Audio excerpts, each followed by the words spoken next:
अभी मैंने आप क्या बंद। ओ प्लीज एक बार आंखें बंद करो। ये ना चौंचले मुझे पसंद नहीं है बिल्कुल। एक बार कहा। अच्छा ठीक है। हाथ आगे लो। ये तुम्हारे लिए। अरे वाह, क्या है इसमें? देखो। वाह, कितना सुंदर हार, बहुत स्वीट हो तुम। अब मोनू की शादी में मैं यही पहनूंगी। हाँ। वाह, आई एम सो लकी। लेकिन ये तुम मतलब कहाँ से लेके आए? थोड़ी सी मेरी पर्सनल बचत हो गई थी तो सोचा तुम्हारे लिए कुछ ले आऊं। खुश हो ना? बहुत खुश हूँ। अच्छा सुनो, मुझे पापा जी से बात करनी है। वो जो कल हमने बात की थी सब याद? बिल्कुल बिल्कुल बिल्कुल, मैं हमेशा तुम्हारे साथ हूँ। बैठे होंगे कहीं अंदर, चलो मैं बात करता हूँ। पापा, पापा। अरे बेटा, अरे मैं तुम दोनों की बातें सुन के बहुत खुश लगा। कितना ख्याल रखता अपनी वाइफ का।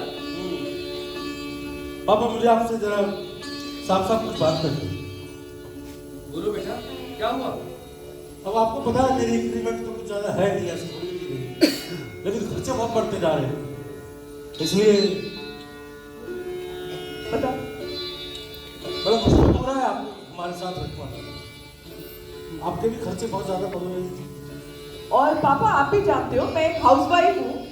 अभी मुझे सोनू को पढ़ाना है, उसकी आगे की एजुकेशन के बारे में सोचना है, कल को उसकी शादी करनी है, मकान भी बनवाना है। और आपके खर्चे, इतने खर्चे कैसे कर पाएंगे हम ये सब?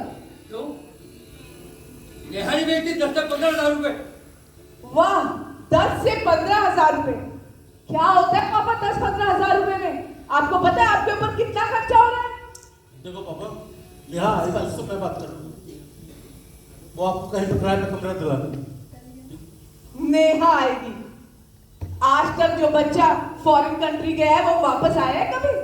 नेहा वापस आएगी तब बात कर लूंगा। कैसी बातें करते हो तुम? क्या करती है वो? यहाँ अच्छी खासी नौकरी छोड़ के चले गई फॉरेन, और अब हर महीने 10-15,000 की हड्डी डाल देती है और सोचती है गंगा नहा ली। क्या होता है 10-15,000 में? लोग को शर्म नहीं आती? पापा 30 से 35,000 तो आपके हॉस्पिटल का, डॉक्टर का खर्चा है, दवाइयों का खर्चा है, और उसके बाद क्या मिलता है हमें? सारा दिन चिक चिक और खांसी करते रहते हैं अलग बेड के साइड पे।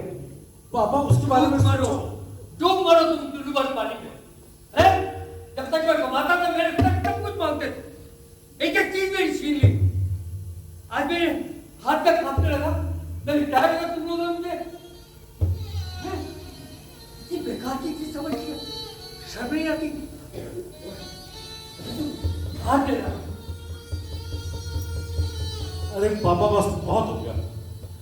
एक काम करो ना आप, अगर आपको लगता है कि आप नहीं जाना चाहते बाहर तो ठीक है, फिर आप ऐसा करिए कि आप किसी नौकरी पे लग जाइए। हाँ, सुबह जाएंगे, सुबह से शाम तक जाएंगे, कुछ कमा के तो लाएंगे और घर में भी कुछ शांति रहेगी। आप कुछ छोटा मोटा काम पकड़ लीजिए। ठीक है, तुम बैग लेके आओ, मैं पापा को कहीं कुछ इंतजाम कर देता हूँ। खबर इन कंधों पर बैठ के तो माया था। ये जो तेरी बात कर रही है इसको भाग कर आका बड़े नाट्य का कितना नाट्य कर सकते हो मैं कभी सोच नहीं सकता था। ये आके जाके तुमने रंग दिखा दी। मैंने कभी सोचा भी नहीं।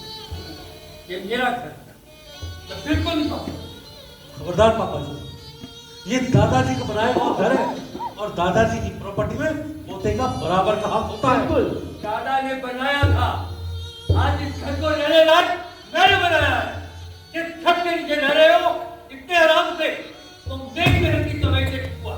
तो पापा आपकी जो खांसी का खर्चा है, ये जो थेरेपी का खर्चा है, ये कौन उठाता है? और बैंक को भेजने के लिए सारी जमा पूंजी तो मैंने लगा दी, अब बहुत हो गया। तू भूल के साथ सावत में मरने के कगार पर पहुंचा था, इसलिए बाप ने तेरे बचाया था। ठीक है, अब बाप करता है, बस बहुत हो गया। पापा अब हाथ चलाने में तुम्हारे हाथ नहीं कर रहे, परेशान। बैग लेके आओ। मैं लेके आ रही, बैग तैयार है। नहीं नहीं पापा, अब आप यहाँ नहीं रह सकते। चलिए। अरे भैया, नहीं पापा, अरे क्या पापा, ये लो बैग। घबराने की चिंता की कोई बात नहीं है, अभी दुनियादारी में इंसानियत बाकी है। कोई ना कोई आपकी ये हालत देख के मदद कर देगा, रोटी खिला देगा। चलिए आप